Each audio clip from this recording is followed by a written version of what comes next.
All right, what's up, y'all? Welcome to another episode of the Brick Brothers Podcast. Listen, I got my man right here, Edrick Dillard, on the side of me. And guess what, y'all? We got our first guest in the building. Man, we getting real official out here, all right? So he known for the armbar, heard around the world. And you know, man, my man is up with the best team out there, B team. And my boy Haisam Rida. How you doing, big fella? I'm doing good, man. Thanks for having me. Yeah, man, I'm glad you came through, bro. I'm glad that you came here to help me out, man, for my fight that I got coming up May 11th in St. Louis. Yes, sir. Yes, sir. I'm happy to be here. I'm happy to, contribute as much as I can. And you already know. Yes, when sir. You hit yes, me sir. Up, I was super hyped. So, man, can you tell people, man, your credentials, man, and where you from, a little more in depth? Yeah, my name is Haisam the Giraffe Rida. Originally born and raised in Ghana. I lived there until I was like 15. And from there, I moved to Japan. First in Kanagawa, that's where I went to high school and everything, and I also got into jiu-jitsu out there, and I started training when I was like 16, and somehow, still into it. I moved to Michigan in 2020, made it to ADCC, had one of the craziest submission, and then joined B Team in 2022. 23. Yeah. Here we are now, and man. I think you hit me up after that crazy number, right? Yes, sir. Yes, sir. I see you doing big things, man, and that's yes, the one thing that I see, man. If I see another brother doing big things out here, getting the name out there, I just want to give a person their flowers, but I also wanted to get some work in with you, right? Yeah. But it didn't happen at that time, but everything happens for a reason, though, right? I totally agree with that. I totally agree with that because I remember you hitting me up, and I remember freaking out like, man, this is the guy with the craziest highlight reel of all time. Man. I ain't gonna lie to you, bro. So with you having a jiu-jitsu background, I wanted to get another fight with Kevin Holland. So that's why I reached out to you. I was like, man, long, lanky guy, so to be able to work with you in the grappling, I was like, man, I'll definitely get Kev up out of here, but now I got another guy named Nursulton, who's 6'5", who's a grappler, and then, like I said, things just happened right on time when we reached out. Exactly, man. And actually, when he hit me up, I was assuming, who's this 6'5" guy? So I was assuming it was like a rematch with Kevin Holland again, and then this guy pulled up. But hey, we're ready for him, though. Yes, we're sir. ready for him. Yes, sir, man.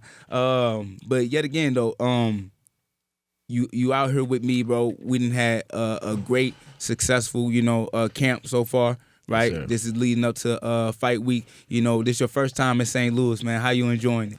Right. Yeah, St. Louis, it's my first time. I'm loving it so far. By far, addicted to the Chinese food out here. It's real good. Hey, once again, thanks for having me out here. And it kind of have the same vibes like Michigan. I'm not gonna lie. The street and everything else. Like the Midwest vibe. But again, thanks for having me out here. And I believe I got the right things. I've watched the guy and how he trains all his grappling. Sir. I believe I'm a better guy when it comes to grappling ways, and I've given you the push, so we're gonna be ready for the ground department. Yes, sir, man. Appreciate you, man. So, bro, we're gonna get into it, man. We just gonna talk MMA, talk about UFC 301. So, I think we got the card, right? Yeah, the first fight was Caio Borralho versus Paul Craig. Yeah. You watched that fight? Of course. I ain't gonna lie to you. I thought Caio was gonna definitely put more issues on Paul Craig in the beginning of the fight, but Paul Craig was putting up a fight. He kind of had Caio, on his heels a little bit, sweating a little bit, made him work for sure.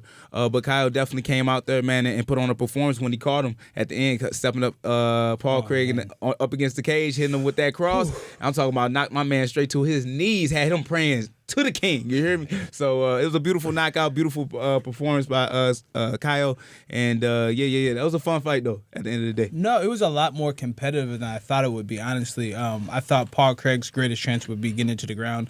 We've seen the submissions; he didn't have a submission over Jamal Hill, former champion, and it was a kickboxing match, right? Mm-hmm. Paul Craig looked like he had been training a long time. I think they mentioned that he really honed in on his striking skills, and you could tell he made it competitive. Caio had a hard time closing the distance. The high kicks were hitting the elbow and the arm, just kind of bothering him. He hit him with a couple of body kicks. But, man, the second round, Caio just kind of figured out the distance and started to land a lot more shots. And then the ending sequence, as you know, was vicious. Got him evading, running away to the cage, and just kind of caught him. And I'm talking about like literally put him on a roadblock where like there's no exit here, right? He ran straight into the cage and he had nowhere to go and got pinned right there and just like man. But hey, my man won a $50K, good bonus for him, right? So I really want to know what might be next for him. He called out somebody, I can't remember the name. I remember who but I would love to see him move up the rankings now, with fighting such a name like Paul Craig and finishing him in the fashion that he finished him. But I'm thinking like, why not, what I'm saying, I'm going to shout out a fighter for him, but why not like a Bo Nickel type, right? Why not a Bo Nickel type, right? In my opinion, that'd be a fun little. It'd be a fun fight. I don't think Bo Nickel. He said he kind of wants to marginally move up. Move up slowly but surely. Oh, okay. Kyle's undefeated in the UFC. Really good striker, really good grappler, and I think that's a huge test for Bo Nickel. I like to see it, but I think if I'm Kyle, I want something a little bigger, right? Bo Nickel's a huge name, but I'm about to say that's a big name, bro. No, but give me a ranked guy. He's undefeated. Okay, I got you. I mean, because even though Bo not ranked, like I feel like that name still can like put you up in a good place. Oh, for sure. I mean, you have the opportunity, right? Mm-hmm. Bo Nickel's put on the main card and very little experience in the UFC. But if I'm Kyle, I want somebody ranked. Give me a real test. Give me somebody. So who would you say then? Let's go then. Who would you say what? Man, I mean, it doesn't matter. Just anybody in the rankings at this point in time. Give me Give me somebody. I don't care. Right. I'm begging to fight some ranked fighter. What do you think, Haisam? He's like, not tapped into the UFC yet. No, I feel you. Did you catch the knockout? I know you're more of a grappler, but yeah. I think the knockout was very, very vicious, like you said. But yeah, at the end of the day, I don't know much about I got you. Yeah, man. So what's the next fight that we got? We got Michelle Pereira versus Ihor Potieria. Yeah. Nah, that was a phone. I ain't gonna lie. I'm talking about literally 30 seconds in, already going crazy, doing backflips. Oh, the backflip for yeah. You talking about backflip to pass the guard, end up on top, to lock in a submission, right? Pick Buddy up. Look, Buddy taps. And then, because he tapped, but it doesn't mean like Michelle Pereira let go. Referee comes in, disengages the fight, and my man falls like a lifeless body. But I ain't gonna lie to you, that was one hell of a performance that Michelle Pereira put on. Something to go viral yet again, right? Man, he's big time TV. I keep saying this. I think a lot of people get confused because he has those big actions and big moments, but he's an actually really, really good fighter too. But man, all the video game buttons that he hit, the flips, the spin-a-roonies, everything was on fire yesterday. Good finisher. It almost got itself disqualified. Crazy enough, they had to do a couple replays on that video. Had to zoom in, zoom out. But yet again, Michelle Pereira, bro, definitely TV. Definitely made for TV. Absolutely, and to do it in your hometown, that big of a moment in Brazil.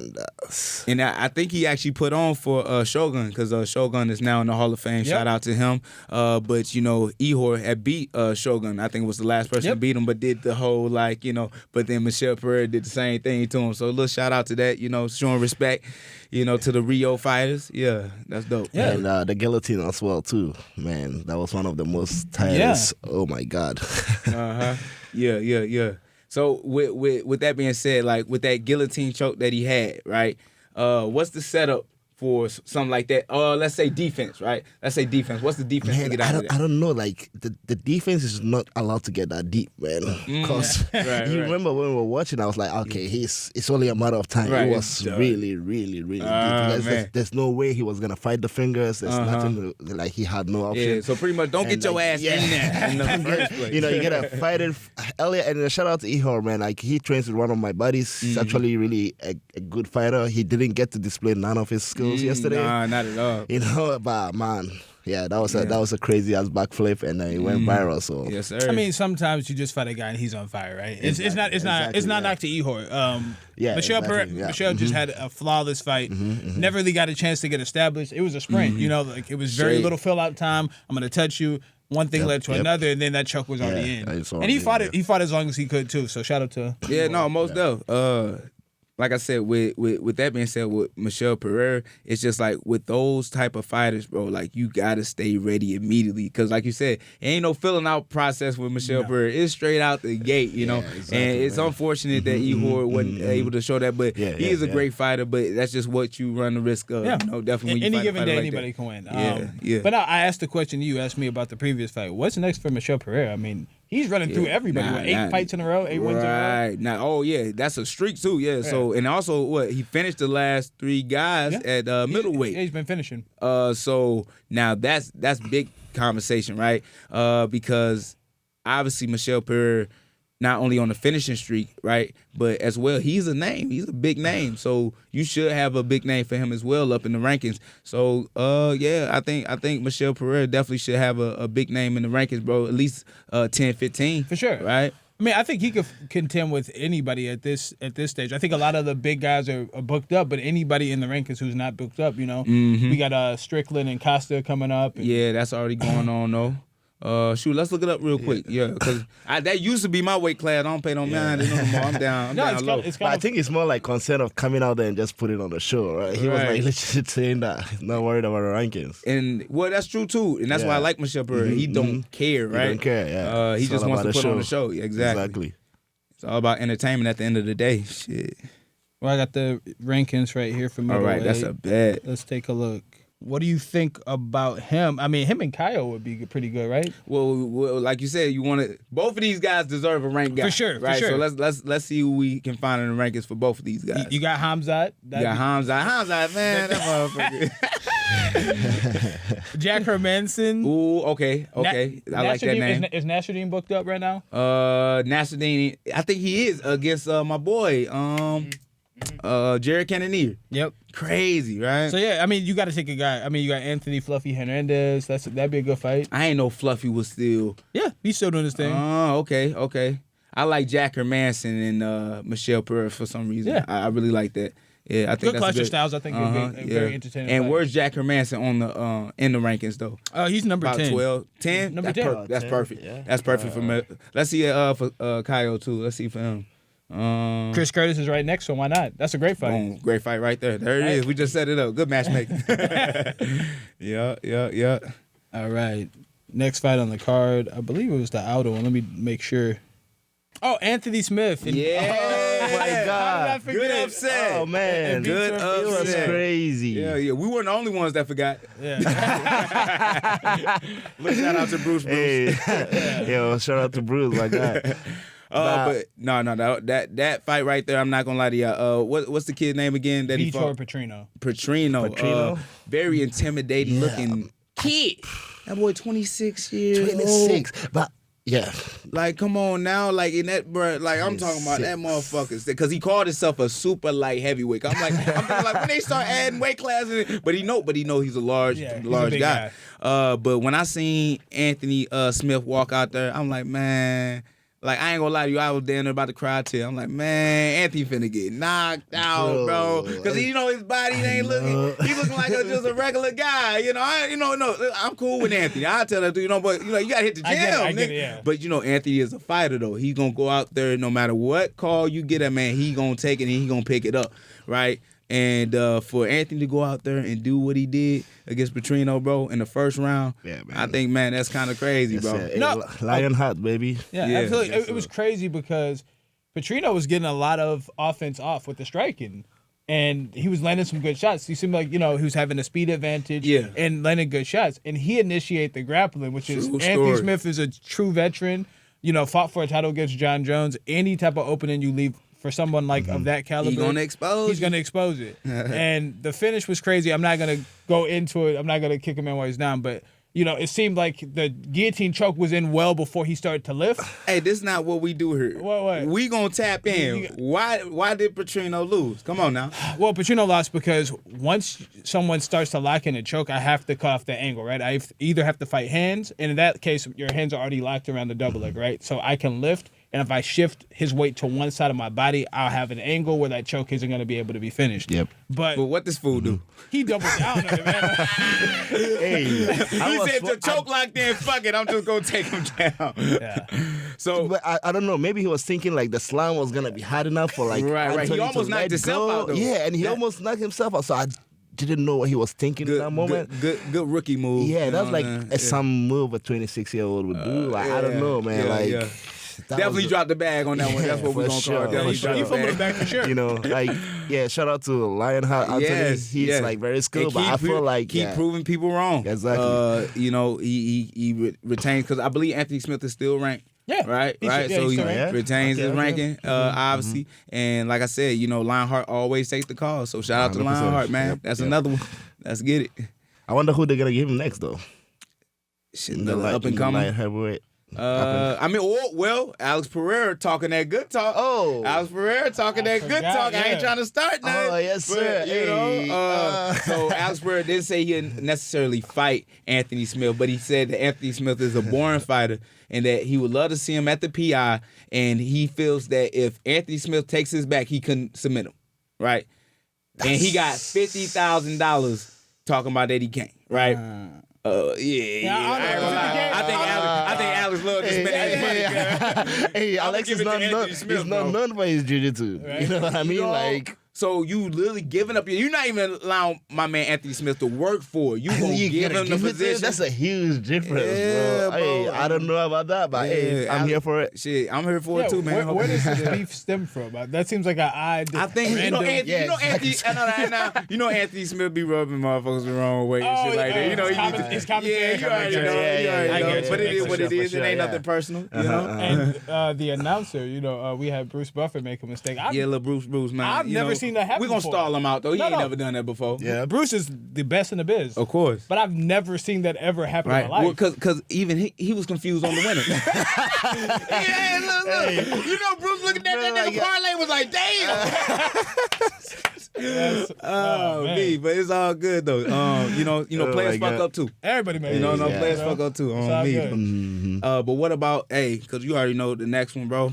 Jose Aldo and Jonathan Martinez. Man, the king of Rio. The real reason why this pay-per-view got sold. You hear me? Yeah, for sure. I'm glad that Jose stayed ready, right? Because that's one thing that I feel like a lot of fighters that come out of retirement, you just never know with them, right? You be thinking they coming back for the money, for other little bullshit reasons. But Jose looked good, bro. Coming into 135. And look strong still. I thought in my mind that, not picking on Anthony, but, I thought that Jose figure wouldn't be the same. The physique wouldn't be the same. But he came in better shape than Jonathan Martinez. And went out there and actually pretty much, man, I ain't going to lie. I think he, not saying destroyed, but it was a dominant victory. For very sure. dominant, So the interesting thing about Jose Aldo, I had to look back and remind myself. He left and he was on a mostly win. I think it was 4 of his last 5 before he left. He lost against Merab Davishvili, who's now should be fighting for the title. I don't know if that's official. But other than that, he was cruising his way through the division. So I think a lot of us forgot how good Jose Aldo was, even at the end of his career, right? He didn't retire due to the fact that he wasn't winning fights. I think he just didn't know if he would get that title shot again. And seeing him come back, he looked fast. Looked accurate, looked like an older version of himself. Like when I mean old, but younger. Throwing the kicks with volume, fast combinations, pressing forward. He didn't wait for Martinez. Now, to give Jonathan Martinez some bail, I think that is a big moment, right? You're fighting Jose Aldo, the king of Rio, in Rio de Janeiro. That's a big opportunity and a lot to take on. And I think the first couple rounds, he was kind of taking pictures. Right. You're fighting, in my opinion, the greatest featherweight to ever live. And you're fighting him in his hometown, and that's a daunting task. And it's up to you to rise to the occasion, or fall by the wayside, so to speak. And in that moment, I think he was just a little too. I think the moment was just a little too big for him. I get exactly what you're saying. And you can't have an off day against Jose Aldo. Not at all. You got to be the best version. You got to be yourself. locked in, bro. Because like you said, he taking pictures. He looking like, bro, this is Jose Aldo right here. Probably somebody he playing on video games. Jonathan Martinez is a young dude, still. So I can see that being a issue, right? Where you making the moment, not saying bigger than what it is because it's exactly as big as it should be, right? But it's a fight, But it's too much, exactly. But it's still a fight, right? You still got to go out there because you already know the old saying, man, my idols turn to my rivals, right? Yes, sir. And you got to take initiative that when you're out there in that cage, it doesn't matter who it is. You got to bring it to him, right? But Jose, I feel like, bro, even with that being said, I feel like, bro, even if the kid was mentally ready, Jose looked good. No, he looked fantastic. And Jose looked good. Man, just the mindset he didn't take an easy comeback fight. Nah. He took on a killer. Like, Jonathan Martinez was on a run. No if Jonathan Martinez beats Jose Aldo, we're talking about a possible title fight, right? Easily. You know, number one contender title fight. Yeah. And you come and you wash him. You know, it was a clean sweep. I don't think Jonathan so what Martinez. We talking about now? Yeah, Jonathan Martinez didn't win a round. You know, that's. So, and then, hold on. And Jose blessed that man. Yeah, because he rocked him. You remember that? Towards the end He of the got round, rocked. man. Jonathan, Jonathan was doing the dance on him. You hear me? The Rio dance. What the Rio dance they be doing? That's what he was doing out there. And, Is it somebody call it? What they call it? I don't know what it's called, but boy, he had that boy out there doing the percolator. You know what I'm saying? Out there twerking. But do you think he respected him a little too much though? Like because you talking about Jonathan? Yeah, like the sort of like fights that I've seen, you know, like I was expecting a little more. But Jose Aldo is like Aldo, you know that? Yeah, he came out with all the crown and shit. He looked good though, I'm not gonna lie. Yeah, bro. But at the end of the day, at the end of the day, when you fighting out there, you fighting for your chance and your opportunity. Jose had his moment, quote unquote, right? So, you know, with Jonathan Martinez, it's just like, bro, you got to go get yours, right? This is the time to make your name. This is not the time to be hesitant. This is not the time to be like, oh, damn, look who's in front of me. For sure. I mean, even his coaches were kind of yelling at him. Like, hey, Volume, let's pick it up. Let's get it going. And it just seemed that he didn't fight his fight. And now, on the other side of that, where we have to give Jose Aldo credit, to your point, it was due to the activity of Jose Aldo. Mm-hmm. He was aggressive. He was throwing 3 and 4 punch combinations, and with kicks, checking kicks well, managing distance. He was the aggressor the whole time, pushing Martinez backward. And to Martinez's style, he usually likes to play on the outside and land those kicks, and he's a really good high kicker and low kicker, right? And Aldo didn't give him any space. Nope. So you have to give Aldo his credit, but also just, you know, I think Martinez will come back and be better from that moment. And learn from it. I think he'll be fine. But the King of Rio is back. Man. Let's go. Greatest featherweight of all time, in my opinion. 10-year run like nobody else had. Come on now. What's the Conor McGregor, nigga? All right, last fight, the actual main event. Was Alexandre Pantoja versus Steve Erceg. I missed the whole thing. You missed that one? Yeah. I dipped after the other fight. You get tired. But it was a good fight, man. Very, very competitive. But Pantoja's a bully, man. He was just running through shots. I mean, just recklessly. I ain't gonna lie, for a champ to do that, that's kind of reckless. But for me, this was the first time I really got to watch Pantoja and watch him defend his belt. But, you know, I seen a lot of things that I feel like, you know, aren't really so high level when it comes to the feet, but to the ground and on the ground, one of the best in the world, I'm assuming. Because Erceg didn't have an answer for it when he was on the ground. Now, he's scrambling, trying to get up to his feet, but, you know, looked like he was getting out-bullied out there. For real. That's what I got from this fight. It was a great fight.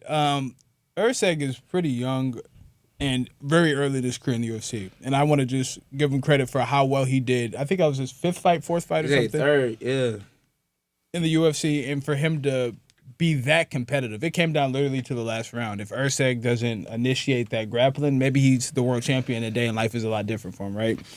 But Pantoja was landing good power shots in the beginning. Erceg got his feet underneath him and started to kind of dictate the pace. He's a sniper, really good with the striking. And then Pantoja went to his grappling. Smart. He transitioned very well. He realized that he could get Erceg to the ground and stay on top. And Erceg seemed to be a bit complacent on the bottom, right? Yeah. Right. Try to prove a point a little bit that I can grapple with you. And that's why I think he started to kind of lose the fight.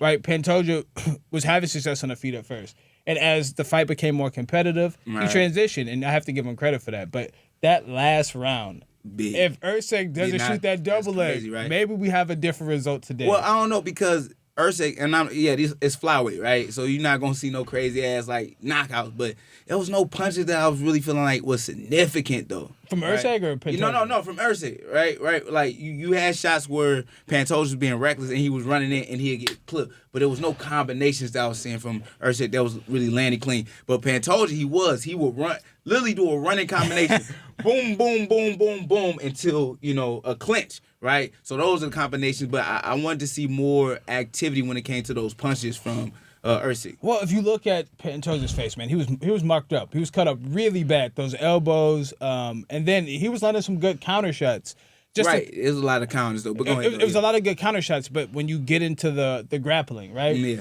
Usyk would do something, and Pantoja would always have a timely takedown, always find a way to initiate the grappling. Even if Usyk got Pantoja and reversed him, Pantoja just find a way to suck him back into the grappling. So when those things happen, I think that Usyk just started to fight a little bit with ego. Like I can grapple with this guy. I can survive, and I don't think that was his best strategy, right? Right. Because if you look at damage, Pantoja's face looked a lot worse than Usyk's. Yeah, I get it was 48. It was on two judges' scorecards. It was 48-47. Right, so it came down to that last round. Right. Because the combinations that Pantoja was landing, all those combinations were struck to the body.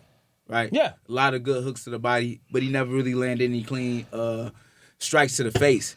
But up top, it wasn't like Pantoja was threatening with submissions or any crazy ground and pound. It was just bullying, bro. Just heavy on top. Yeah. Passing the guard. He even has some dominant positions. You can kind of see, I'm not saying he broke, but you can kind of see, Usyk like just kind of getting frustrated. Like, man, I can't get this dude off of me, right? I think he thought if he pushed the pace that Pantoja would wilt. Right? I think that's what he I ain't gonna lie, Pantoja be looking tired. He does always look tired. That is kind of crazy, but he keeps up the activity. And I think that he thought if he could have pressed on the gas, that's why he's shooting the takedown, just forcing him to work. Right. But he didn't get tired. And he still was able to control him. And he was still able to reverse positions and still be able to be dominant on top. And that last round, Usyk spent the majority of his time on his back. And it's hard to win. It's hard to win a title fight from your back. No, you're not gonna do it unless you Leon Edwards. Just want to put that in. But what do you think is next for Pantoja, man, in the flyweight division right now? Man, is there a big challenge for the flyweights at this time? Who would you say is next in line? Who's next in line? Yeah. Man, I don't be on flyweight like that. It seems to be wide open. I mean, Usyk got an opportunity early. Right. Mokaev's undefeated. You know what I mean? Like maybe him. Who was Mokaev's last fight then? I think I remember. It wasn't that black dude, was it? No. I don't remember who Mokaev fought last time, but he won in dominant fashion. Yeah, I think Mokaev. I think it's his time. Yeah, undefeated too. Yeah, Usyk got it early. I think he got. Wait, yeah. Why would they pick Usyk over? I don't know. It's kind of made the fight. Usyk fought not too long ago. He fought a few weeks ago. He fought a ranked dude though. Yeah. Maybe something fell out or something. I'm not sure. Yeah, they gave Usyk a quick run to the title, didn't they? Yeah. Extremely short. Fourth fight right in the UFC. I think that was the three. Oh, that was the fourth. My bad. Yeah. All within so 3 wins and 1 loss at been in the UFC for like a year. Yeah, good for him, man. You know what I'm saying? I'm trying to get my belt, man. Shit. You get it. Yes, sir. But other fights that we got, big Canelo, right? Canelo fought Mexican fighter. Damn, help me out. I'll look up. It's no name. It's a no name. You know what I'm saying? Canelo won. All right. But we really want to see is Canelo versus Benavidez, man. I think I said De La Hoya. That too. Yeah, what was that beef about though? Him and De La Hoya. De La Hoya. I mean, you're a promoter, right? All about the money game. But I think Oscar De La Hoya. I don't know why, but he loves messing with his fighters, bro. Well, you talking about Ryan Garcia, Devin Haney? He just likes to be in the spotlight, and he's still a fighter though. Right, he's still, but nigga, you old, man. Chill out, man. Well, I think their beef is over money. Canelo claims he wasn't paid for a lot of the fights over with Golden Boy. Now he's no longer with Golden Boy, and now Oscar's suing him. Yeah, Oscar for defamation, and what? They almost fought. They making too much money over there. That's the problem. Niggas over there making too much money. Shit. But good fight though. Yeah, great fight. So with Canelo, he kind of was waiting a lot, right? And being a counter puncher. The guy that he fought, like I said, no disrespect to him, don't know his name, but he put up a good fight though. But I ain't gonna lie to y'all, I think he got some years knocked off his life for sure in that fight, man, because he was taking some good damage. And but he was pressing Canelo the whole time, had Canelo up against the ropes, hitting him to the body, but he wasn't landing nothing clean though, unfortunately. Gotcha. And all the clean shots were coming from Canelo, and they was very devastating. I think he ended up knocking him down in the 5th round or in the 4th round real bad. But hey, kid, you know what I'm saying, got back up and got back busy with Canelo, but he just was taking some damaging shots. But yet again, Canelo be fighting these fighters that we all know he's supposed to be, quote unquote. For sure. Right? as a fan of boxing and stuff like that, I want to see the fights that should be made up. The guys that are the names right now, the guys that are talented and in their prime. And that's the Benavidez, man. The Mexican monster, as they call him. So yeah, I would love to see that fight happen. But right now, Canelo talking about it ain't worth it. Unless they give him $200 million. I don't blame him. Which is crazy. What you mean you don't blame him? I don't blame him, not due to the fact that I don't want to see the fight. It's just not a lot for him to gain from it. If he beats Benavidez to real boxing fans and boxing aficionados, yeah, it'll be a big deal, right? Benavidez is very sharp, big, aggressive. It is kind of a bad matchup, in my opinion, for Canelo. Not saying he can't win, but the Bivol fight kind of showed a good game plan. I think Benavidez would do a very good job. But if I'm Canelo, I'm the A side, the star. If I beat him, it's not going to raise my profile. But, man, he talking all that shit, though. You got to shut him up, though. You got to shut the dude up. I mean, sometimes some things are best left ignored. I mean, because if he loses to Benavidez, not that it taints his legacy, but, obviously losses in boxing are a lot more catastrophic than they are in MMA. I think Canelo's at the point where it doesn't really matter. But, he wants to go out on top. Everybody wants to kind of mirror Floyd. Not the fact that he's undefeated, but, just leave at the top of the game. And I don't see that being a good I feel you, man. But just as a fan, bro, I want to see the shit that's going to be fun to watch. It'd be a great fight to watch. Not expecting, to already know the outcome of a fight, once it's made. Because that's the beautiful thing about MMA, right? You see the matchups that are made from the best fighters, right? You don't get a lot of people ducking each other. No, right? they can't. In MMA, they can't, right? You have a choice, or you get your ass booted out of here. Yeah. Murdoch. So, what was the issue with Murdoch? I don't want no issue with but he from Uzbekistan, no disrespect. Oh, okay, so. So he from over there. But I guess he had time to be a fan. He had pulled out of his fight. He was supposed to fight this past weekend. Oh, really? He was supposed to fight Michel Pereira. He was supposed to fight Michel Pereira. Whatever issues that he had, whatever injury that he had, whatever he claimed was going on, he pulled out of the fight, and they kicked that motherfucker out the UFC. So now he's a fan? Oh, yeah, now he's truly a fan now. Yeah, terrible. But, man, ain't no issues over here. Ain't no beef. I ain't gonna lie. Uzbekistan really riding hard for their people. Oh, man. I see. Man, I'm talking about anything I post. I'm talking about anything I post. They be coming after me too. Yeah, they you twice. He's like a 50 Cent. Why you say fuck me for? Big thing, man. But my comment section going crazy. My DM going crazy. But I appreciate it. You know what I mean? Because it's really boosting a lot of views on my page. So I'm loving it. Yeah. We got a lot of big things going on, bro. I feel like this week is gonna be major, bro. Definitely when it comes to combats for St. Louis. So we got our boy Max, right? A real Uzbekistan warrior, right? Because as much as people feel like I'm hating on Uzbekistan, man, actually I love the culture, I love the people, because I got a brother that's from there named Murabek Choriev, and I really feel like he's gonna be the one to really put on for his people, because they got some these other ones they signing ain't the real ones, right? So my man got his fight coming up May 10th. Shout out to him on Shamrock. Yes, yep, and he's fighting Darren Weeks, and it's gonna be a lit ass fight, bro. What you think about it though? Man, I'm excited. Max is a monster, man. Great grappler, great striker, vicious. But this is his biggest test, right? You're fighting somebody who had a career in the UFC. And you get to see yourself against somebody who's fought at the highest level and had some success, right? So I think it's a great opportunity for Max to show the world how great he is, and then hopefully, get a much bigger call in the future, you know? But I'm excited, Man, I ain't gonna lie to you, cause I trained with Darren Weeks at St. Charles MMA, and I obviously trained with Max since he was 14 years old. This is gonna be a good test for my guy, right? So instead of him training with or fighting the guys that's from the local, region, you fighting a guy that's been on the highest stage, in the UFC and looking to get back into the UFC, right? So it's gonna be nice to have Max to actually take that challenge. But to be honest with you, I think he's going to excel, but I just want him to be mentally just focused and ready and dialed in. And, I think, the sky's the limit for my man. Of course, it's just another fight, right? It's just another fight. When you get into the cage, you step on the mat, you do anything in the combat sports space, what you did before doesn't matter. The knockout last that you had isn't going to save you. the last submission isn't going to help you in this fight. It's a whole new ballgame, right? Yes, sir. So as long as Max looks at it as any other fight, I don't see him having any problems. I think Max can be competitive with anybody. Yeah. Yeah, I've had the opportunity to train with him once in grappling wise, and I remember just thinking, man, this guy is strong. He's a strong kid. Yeah, he's sharp. He's the type of person you roll or train with, he's gonna be a problem. And I instantly I knew. I started following him ever since. So I'm excited to see how it goes. And I ain't gonna lie to you, man, because as much as I call him my brother, man, he be acting like he got problems with me, bro. I'm like, damn, bro. Like he fighting for some food. Like, damn, bro. I ain't got the last piece of chicken that you did.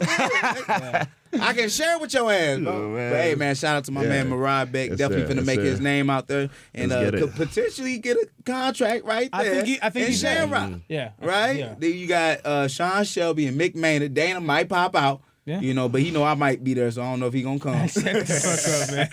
But you got the matchmakers out there looking for a fight. And it's a great opportunity for my man. But like I said, great opportunity for just St. Louis combat.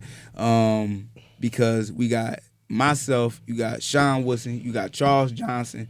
We all on the same card. We didn't all train together before. Definitely back in the day at the Hit Squad. Illinois. Sure. So we got big things that's coming, and I'm just excited, man, that we able to just do this as just St. Louis, man. It's big, bro. Yeah, absolutely. You're a week away. By this time next week, it'll be official. Yeah. Hand raised, right? Yeah. Knockout. So what is the last week? For the people who don't know, what is that last final week before a fight? Be honest with you, it's about relaxing, and it's about just getting more mentally prepared than it is physical preparation, because all the physical stuff is done out the way, right? All the hard work has already been put in, so it's really just game planning and just being more relaxed with the moment, right? Smelling the flowers, as they might say, when you out there meeting the fans and and talking to folks and just being able to be like, bro, I'm here now, right? I'm blessed to have this opportunity, and that's what it's really all about, right? It's just understanding that the time that we have right now is the most precious time, and just to live it, bro. That's it. Yeah. Live in the moment. Yeah, absolutely. It's not like you can a big percentage mark better in a week, right? Yeah, if you don't got it by now, you don't got it all, big fella. You don't got it by now, you don't got it at all, 100%. But I'm excited, man. Of course, I'll be there. I'm excited. Just Nigga, you gonna be in the corner, nigga. They'll see, but I'm excited to just the opportunity is a big one. We haven't done a fight. It's been a minute, bro. In St. Louis in a while, so it'll just be a good opportunity. And I'm excited for Charles and Sean. I don't know Sean personally, of course. Similar training facilities that we've been involved in, but I'm just excited for the city, man. Yeah, everybody. Bro. Yeah, but like I said, bro, it's like we going back to 100%. How it's been, LFA days, right? Yeah, right. Going in, and I really feel like for this, we really get to represent in the best way, in the best fashion, because I got the same people who I started with from the beginning. And a lot of people just don't recognize that real story or that true story. But I feel like once I beat Nursulton in the fashion that I beat him, it's gonna be a lot of people, man, that's gonna be looking to to hear that story. And I can't wait to give it. Yeah, absolutely. Yes, sir. Yeah. So we got a little doc. We're gonna be working on this doc real quick. Pretty soon. It's gonna check your nearest Tubi. You know what I'm saying? Get on stream. We're gonna put it on Tubi real quick. There we go.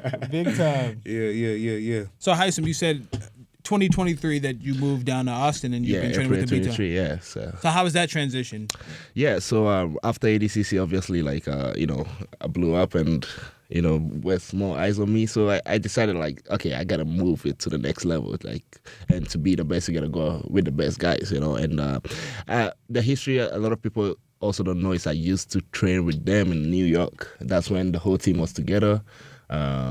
Craig Jones, Gordon Ryan, before all this beef was going on. Well, we don't know. What's this beef that's going on, man? Hey, I don't know either. But, it's just I guess they had a separation. Right. Before, they used to be the Donahoe Death Squad. Oh, okay. The DDS.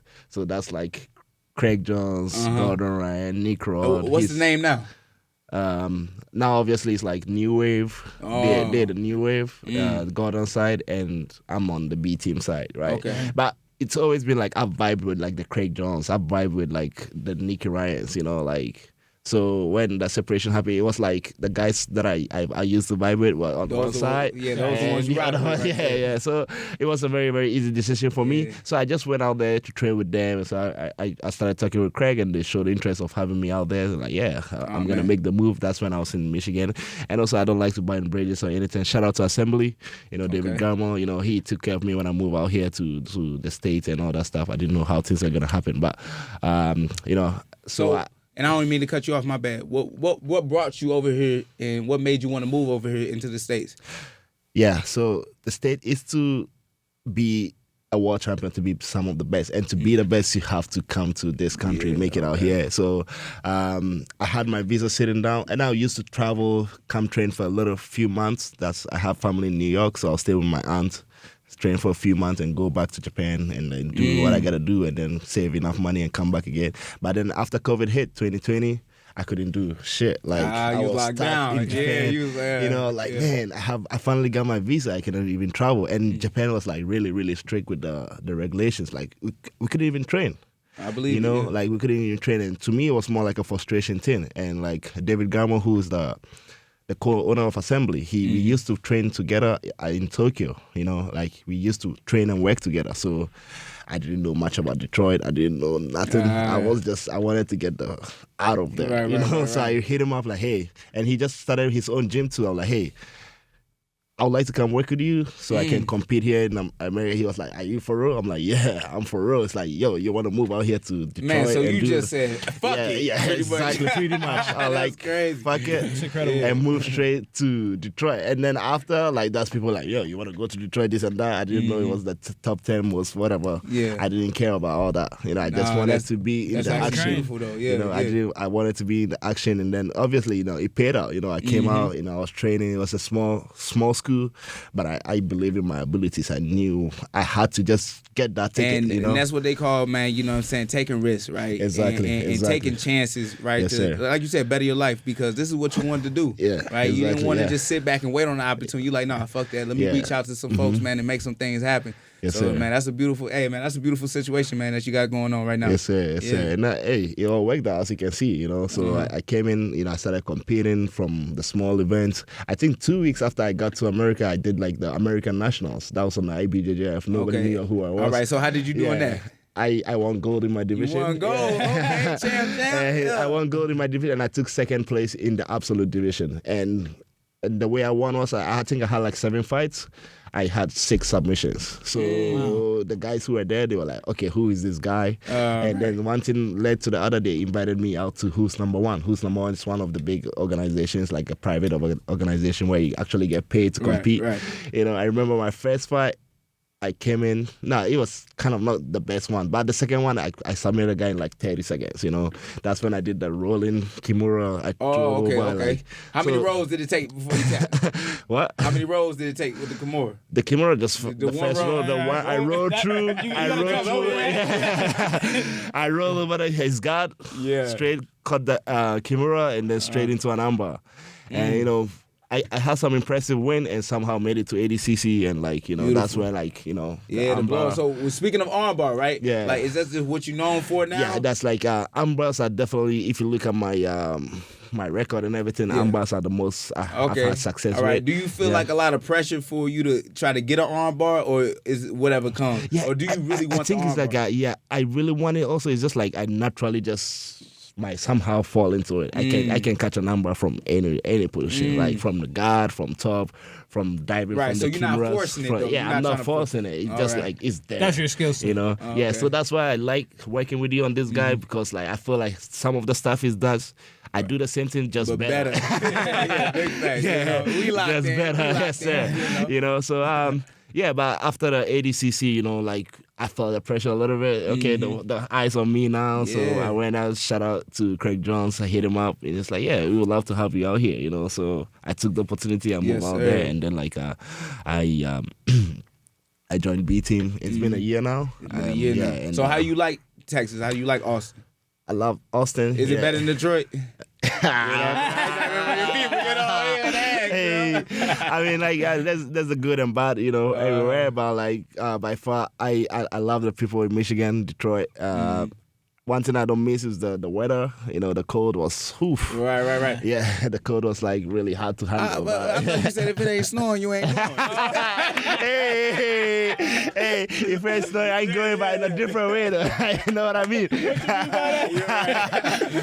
we playing. Yes, sir. Yes, sir. Hey, for real. But like, yeah, when I got the opportunity, I moved out there and like, obviously training with some of the best guys. Yes.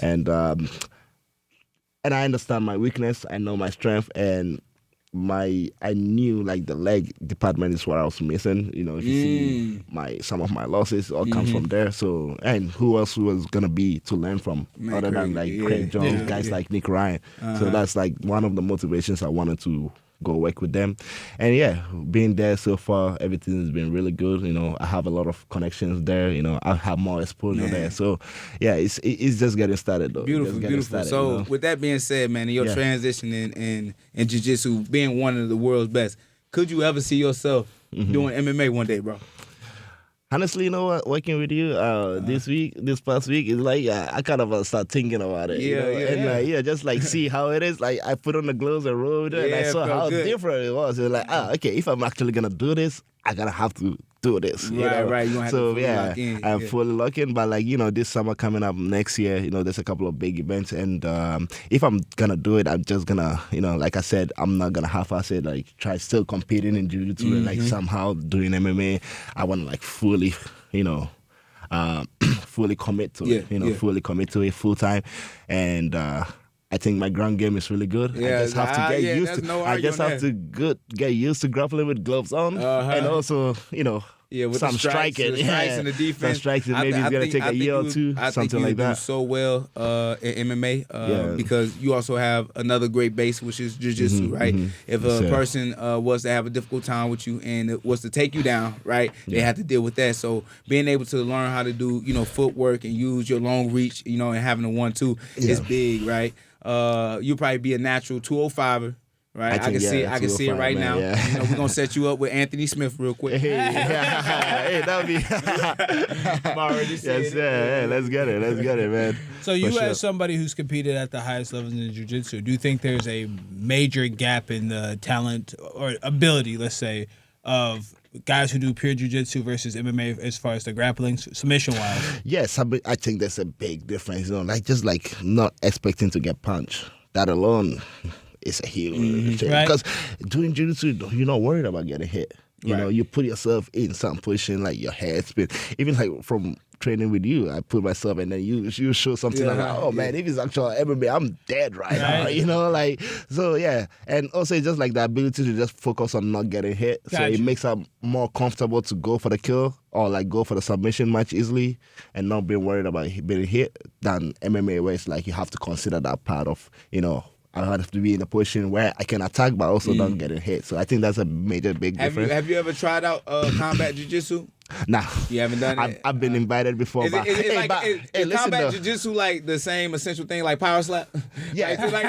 Exactly. It's like, hey, I'd rather do MMA than combat jiu-jitsu. Like, I'd rather get punched in the face than smacked in the face. Where I'm from, open hand smacking is the most disrespectful. It's the most disrespectful thing you can do to me, bro. Right. So yeah, I've been invited a couple of times. I'm like, nah, I'm not doing that. Nope, thank you. Yeah, I'd rather take an MMA fight than like. And I think I'm bouncing off the same kind of question, but just might be a little different. But when you see a guy that's a black belt in MMA, right? What would you qualify to be a true black belt, right? Because I feel like there's a lot of black belts popping up in the UFC right now. Yeah. So what qualifies a black belt? Like Gilbert Burns or Damian Maia? Like who would you really respect for their black belt? So guys like Gilbert Burns, they are legit black belts. Right, I'll consider that legit black belt because they actually used to compete in the highest level of jiu-jitsu before like transitioning to MMA. I don't know the history too much about Damian, but I know Gilbert Burns for sure because I lived in Brazil for like 6 months. I trained at the gym he used to be at, and he was a killer. So yeah, he comes from pure jiu-jitsu. So he really about it. Yeah, he's about it. Someone's like Alex. So don't take his hand down. Yeah, I think like someone someone like Alex Pereira, I don't really know. You know, like I've seen Easy take him down. You know, and like he struggled to get out there. So we got, you know, what's another good name? Well, no, to piggyback off of that, does that like kind of bother you? You see somebody win by knockout, then they get a little bit. It's happened a couple times. That's all you gotta do is just like knock a motherfucker out and get a black belt. Nice, but hey, still, I don't know what he does behind the scene. I've never really seen him. He never really showed his jiu-jitsu pass, so that's why this whole Anthony Smith thing. I might have said the name wrong. Damian Maia. Damian Maia. Yeah, Damian Maia is super legit too. Yeah, this is a guy who's like has experience in competing in ADCC, and to us, is like one of the highest of the highs. So yeah, Damian Maia. All right, sure. So if I can say that, right, you know, and you. I don't know how much in depth you are with MMA, but if you could give me the top jiu-jitsu guys right now that you know of in MMA or just in the UFC, who would that be? MMA, definitely Gilbert Burns is up on the list for Gilbert sure. Burns, Gilly. Who else? This one. Pantoja actually is actually good jiu-jitsu because I think the way he goes there, takes people down. I think his first win of the title was from the ground game. Yeah, I can't really think about Damian Maia doesn't like compete anymore, but like but that still can be a name. Yeah, but it's just one of the top guys. I cannot really think of it. That's a good top three though. You have a very solid top three. I have a question. You don't have to call any fighter out, but is there any guy that you like? Is there ever a time you're watching MMA and you're like, man, that is just not right. That R-bar, that sweep, the way he's trying to set up a choke, or is there any time that you're like watching as a fan, you're like, man. I'm sure it's a lot of things.